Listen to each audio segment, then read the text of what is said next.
Hey guys, welcome back to the Chicago White Sox franchise. In this episode, we have a lot going on. We have a prospect making his debut, one of our top prospects. We have the All-Star break, so we'll see who makes it. We have the draft. We're going to show you we have the second overall pick in the draft, and we are going to make a trade at the end of this episode, so definitely stay tuned. We have a lot going on. Here we are, 53-32. We are not quite in first place anymore. We're 2 games out, and I'm sorry if you hear things in the background. They're cutting my lawn, but it's all good.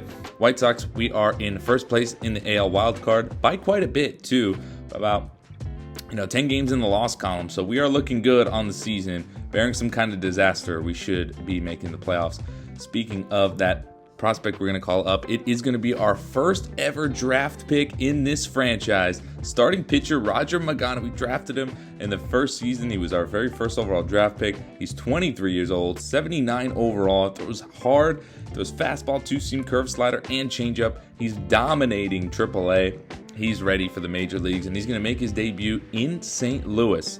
So we're going up against the 49-41 Cardinals. We're 54-35 at this point. We sit a little bit ahead.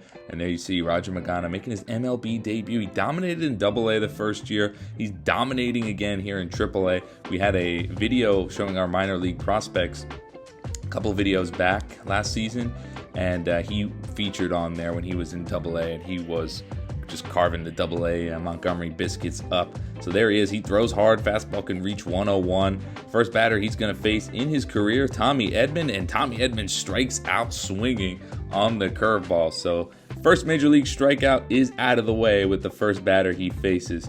So good for Roger Magana, as he is just a beast, and I hope he turns out to be good. Eric Lawler obviously gets dropped from the lineup, the rotation I should say, and he goes to long relief. And Deivi Garcia we had to send down, who got waived, and he got picked up I think by Milwaukee or something. So Deivi Garcia no longer on the team, but he's going to end the first inning with a nice backdoor slider to Nolan Gorman, freezes him, and he gets out of the first pretty clean. He did give up a hit, but 3 strikeouts in the first. Top of the second, it's Marcell Ozuna. It's a leadoff walk. We're going to try to get the rookie some run support in his first ever game. Heston Kjerstad swings, hits one deep to right. If it's fair, it's gone. It is definitely fair, almost in the second deck out there. A home run, 2-run shot for Heston Kjerstad. I feel like every game I play and I take control of Heston Kjerstad, I feel like something's going to happen, either in the gap or a home run. He's just insane. I love his swing. Something about him, his stance, his swing. I just time the ball up right with him, and the ball goes flying. Another strikeout there in the second, bottom of the third. It's another K right there. I think both of those are actually in the third. 5th strikeout already. We go into the 4th, jumping more ahead. It's Lars Nootbaar. He strikes out swinging, try to catch up to that 99-mile-an-hour fastball, and strikes out the top of the zone. 6th K of the day already in the 4th inning. Josh Naylor got him once, gonna get him again. Backdoor slider, swing and a miss. 7 Ks through 4 innings for Magana so far, as it's 2-0 White Sox. Ethan Salas, we showed him last episode, but he didn't do much.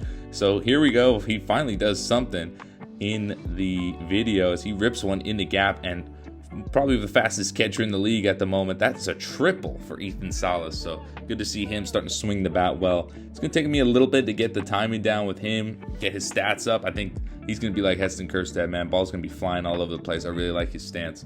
Dominic Fletcher can't bring him home, still 2-0. In the 5th, 1 out, nobody on for Mitch Garver. He goes down swinging, 99 at the top of the zone, blows it by him. Roger Magana dealing in his MLB debut. He's all the way in the 6th. There is a runner on second, 2 out, and he walks Lars Nootbaar on that 3-2 pitch. That was a close one. Looked like could have got it. And 90th pitch of the night, Josh Naylor pops up. Gavin Sheets coming around, and he will make the play, although Roger Magana didn't do him any favors by not moving out of the way. 6 shutout innings. I probably should have pulled him, but I'm like, you know what? He's just dealing. Let's leave him in there. Base hit, leadoff base hit in the 7th to Nolan Gorman. Probably should take him out at this point, but I was like, nah, one more batter. Maybe I can get a double play, and he can get through 7 innings. Nolan Arenado is going to poke one into right field. That's going to dump in front of Oscar Colas for a base hit. Should definitely take him out now, right? Nope. I'm like, let's go one more batter. Maybe this will be a double play or a strikeout. This would be his last batter, but that one's ripped over the first baseman, goes all the way to the wall in the corner. 1 run scores. Nolan Arenado has no speed, so he's going to stop at third. It's a run. It's 2, second and third, nobody out, and we're going to take Roger Magana out way too late, as we should have definitely taken him out sooner. We ruined his start. We should have just stopped him after 6 great innings of one-hit baseball. Should have took him out. We ruined his debut. That's on me. It's my fault. Next up is Wilmer Flores. J.D. Davis should probably make this play. It boots it. Tries to go home. Didn't think he was going to get the runner at first. Everyone's safe. Tie game, 2-2. Next batter, Wilson Contreras. And that ball's blasted to left center. And that one's way over the bullpen. Way into the bullpen. 3-run shot. And just like that, we have totally ruined Magana's debut. That's 3 earned runs credited to him. And he's in line for the loss now, 5-2, just like that. Cruising along after 6. It's totally my fault. It would be 6-2 in the 9th. Heston Kjerstad, though, would make things interesting. That ball's headed towards the gap. Doesn't have enough. Going back of the 2 outfielders, and that ball's gone in the Cardinals bullpen. Another home run for Heston Kjerstad. Like I said, he's just on fire when I play with him, man. That one's gone. 15th home run of the season. So it makes it a little interesting, but Oscar Colas would strike out to end the game. As we lose this one 6-4. Looked good the first 6 innings and then totally just collapsed there in the 7th. So we lose this one 6-4. Now, we are going to get some good news here as Randy Arozarena will finally be back. He is back with the team, and he will be in center field again, as we are going to call down Zach Deloach. He was doing good, but it's just time for him to go down.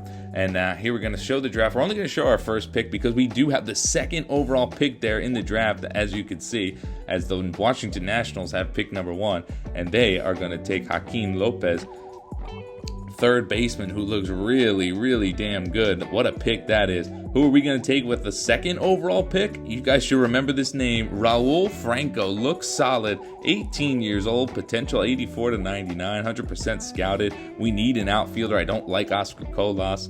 And Raul Franco, the number 2 pick of the 2026 draft. So be on the lookout for that, guys. So maybe in the future. He's only 18, so it's going to be a bit, but I have a feeling he is going to be a beast. We'll see. I'll show the rest of the picks after the trade deadline and the next episode when I can actually show them all. Keep forgetting to do that in the previous season, so hopefully I remember this time. Chris Paddock on the mound. He continues to have a great season. 2.52 ERA, 12-3. Going up against Aaron Savale, who's got a good record, 9-4, but ERA in the 4.5s, so not great. We know him well. If you followed through the Mets franchise, he was a pitcher on there. So Aaron Savale is making another appearance in the video, this time for the Diamondbacks. Colson Montgomery rips one down the first base line. He's going for 2. The throw is just not in time. It's a 1-out double here in the bottom of the first. Marcelo Zuna strikes out swinging, though. High fastball, only 92 miles an hour, but those high ones just look juicy sometimes. Can't lay them off. Heston Kjerstad, though, is next up, and that was very juicy. Hanging slurve, absolutely got spit on. That ball was crushed. 2-run shot again for Heston Kjerstad. Can't stop hitting home runs with this dude. It's number 16 on the season, and it's an early 2-0 White Sox lead. Dominic Fletcher in the 2nd. 1 on, 2 out, 3-2 count. Runners should be on the move. I forgot to send them, but it doesn't matter because that ball's crushed, and it's Dominic Fletcher with a no-doubt 2-run shot to left center field. You don't see that happen much. Don't see a no-doubter, let alone an opposite field one, especially from a guy like Dominic Fletcher. It's only his 4th home run of the season. I'm starting to play him more and more over Oscar Colas. A jam for Chris Paddock in the 3rd. 2 on, 2 out. Fletcher coming in, makes a nice shoestring grab to save a run.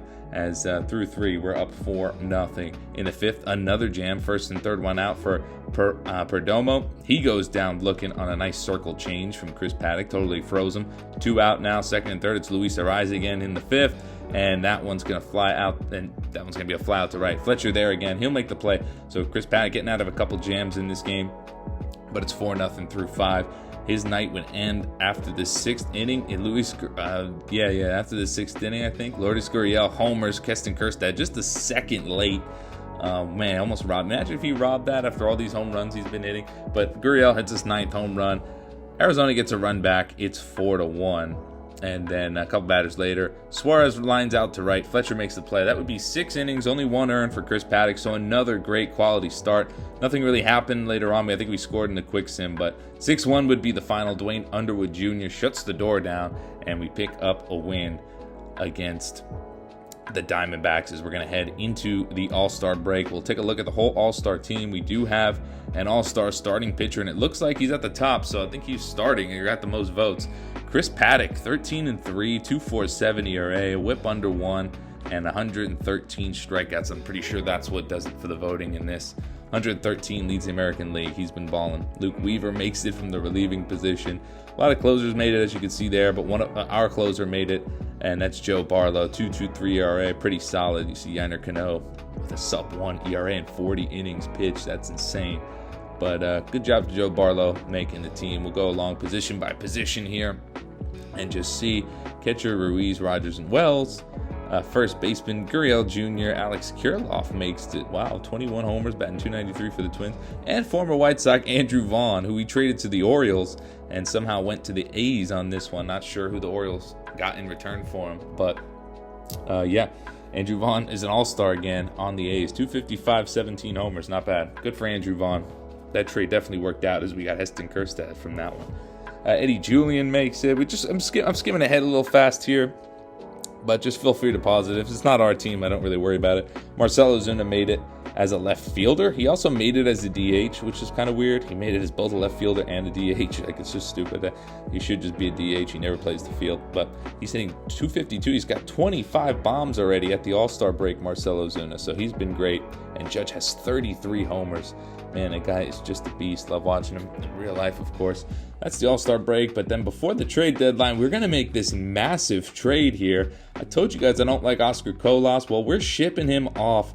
He's got plenty of team control. The Pirates are not good this year. The Pirates have a lot of guys they're not going to pay in the coming years, and Jack Suwinski might be one of them. I love Jack Suwinski. I love his swing, lefty bat with pop. I'm obsessed with lefties with pop. You guys know that from watching these franchises. But Jack Suwinski, man, 95 games this season. He's already got 21 homers. He's batting .252. He's got this year and next year left on his contract before he becomes a free agent, so it wouldn't just be a rental. And we're shipping the Pirates pretty good haul. Oscar Colas, obviously, 76 B potential. He's not bad. He's just not been doing it for me.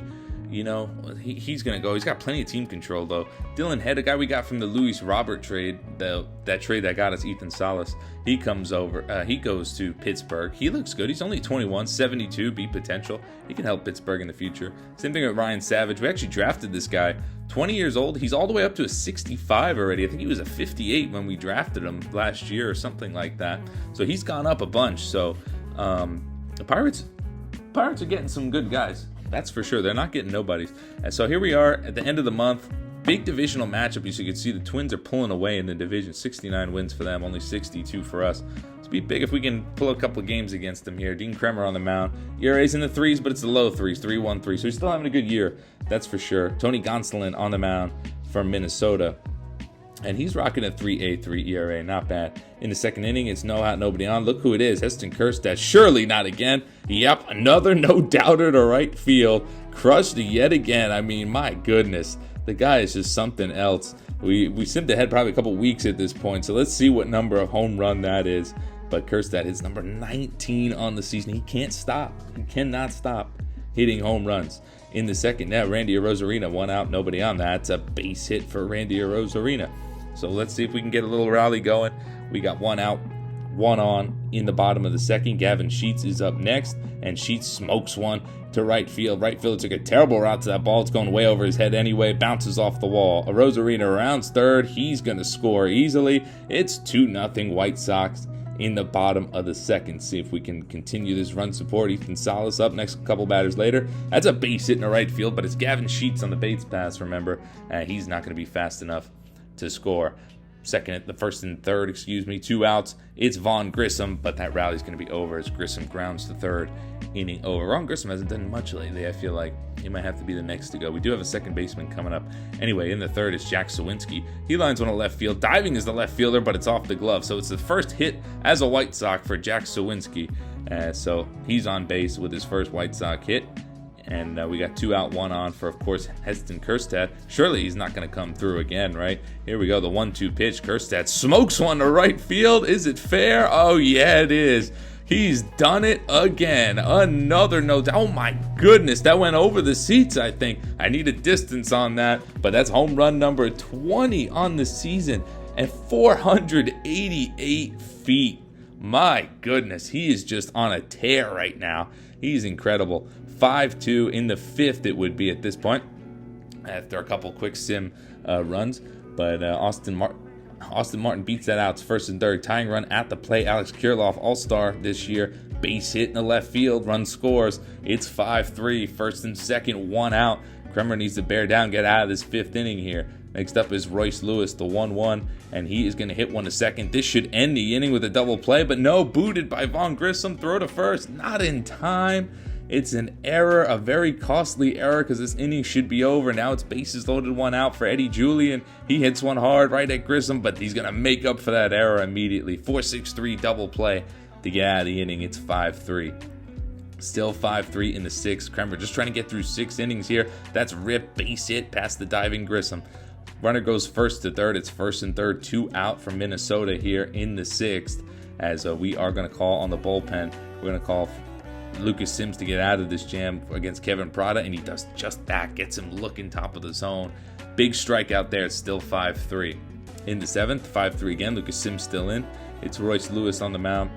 And Royce Lewis at the plate, and he's going to rip one to right field, and that's headed towards the wall. Rosarina going to run that one down. Runner is going to stop at third. No, he's rounding third. Where is he going? And he's going to get hosed at the plate. Alex Kirilloff, what are you doing? Easy tag. Thank you very much. We called for Cianel Perez to get Eddie Julian out, and that's going to end the inning. What a mental mistake there by the Minnesota Twins. And it's still 5-3. Later in the game would be 7-3. A couple quick sim runs again. Jack Sawinski hits one deep, but one hops off the wall. Thought he might have had his first White Sox home run for a second, but no, he one hops one off the wall, Sawinski. So he's had a pretty good White Sox debut. Got a single, now a double. And a couple batters later, it's Randy Rosarina trying to bring him in, but he strikes out on a pretty nasty curveball right there. 7-3 headed into the ninth. Ian Jabot on the mound, and he shuts the door. We get another win in the video, and we beat the Twins. So pick up a game on them, although they're on a roll. It doesn't look like we're going to win the division. I mean, you never know. It's still early, but Twins are definitely on a roll. We got 4 games swept by them after the All-Star break. Not good. But we did win some big series. We won a series against the Yankees. We split against the Twins earlier in the month. So this month, we actually ended up going 2-6 against Minnesota, so not good, and that's why we have a 6-game deficit in the division. But we are still looking good. Royals are surging; they're above 500 now, so they're a little bit scary. But we're in pretty solid shape. In the wild card, should not be a problem this year. Barring some kind of disaster, we should be all right. We're 3-7 in our last 10, which isn't great, so we need to turn that around. But like I said, wild card should be a formality at this point. Looking ahead. In the month of August, next episode, we got about 2 episodes left before we wrap up the regular season. We'll play August and September, and then we should be in the playoffs by then, and hopefully for our first ever postseason video in this franchise. But yeah, looking ahead, we'll probably play against the Dodgers, maybe Pittsburgh. I don't think we've been in Pittsburgh. Probably some National League, Interleague games, and maybe Toronto. We'll see. We'll see how it goes. I'm not really sure. I haven't decided who we're going to play yet. But yeah, hope you guys enjoyed this one. If you did, don't forget to drop a like, and I'll see you in the next one.